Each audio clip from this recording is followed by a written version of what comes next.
పాకిస్తాన్ గూఢచారిని భారతదేశం అరెస్ట్ చేసింది. అది కూడా రష్యా రాయబార కార్యాలయంలో. ఇది కీలకం.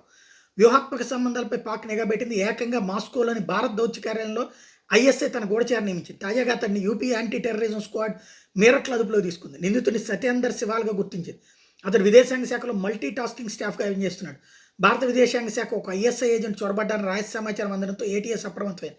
అతడు భారత సైన్యానికి సంబంధించినటువంటి సున్నితమైన సమాచారం పాక్ నిఘా సంస్థకు అందజేస్తున్నాడని, ప్రతిగా డబ్బు తీసుకున్నట్టు పసిగట్టింది. ఈ సమాచారం భారత్కి భారీ ముప్పుగా పరిణమించే ప్రమాదం ఉందని అధికారులు పేర్కొన్నారు.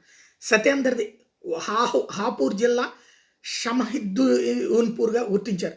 అతను మాస్కోలోని కార్యాలయంలో 2021 నుంచి ఇండియా బేస్డ్ సెక్యూరిటీ అసిస్టెంట్గా బాధ్యతలు నిర్వహిస్తున్నాడు.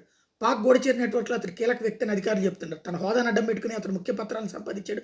వీటిలో రక్షణ విదేశాంగ శాఖ నిర్ణయాలు, సైన్యం రోజువారీ కదలికలు వంటి వివరాలు ఉన్నాయి. ఈ క్రమంలో అతను కొందరు భారత అధికారులకు లంచాలు కూడా చూపాడు. ఈ సమాచారాన్ని పాక్లోని ఐఎస్ఐ ప్రతినిధులకు చేర్చాడు. అతని కదలికలపై నిఘా పెట్టిన తర్వాత ఏటీఎస్ అధికారులు మేరట్లో విచారణ పిలిపించారు. అడిగిన ప్రశ్నలకు అతను సరైన సమాధానం ఇవ్వలేదు. చివరికి తాను పాక్ గూఢచర్యం చేస్తున్నట్టు అంగీకరించాడు. అతన్ని అరెస్ట్ చేశారు.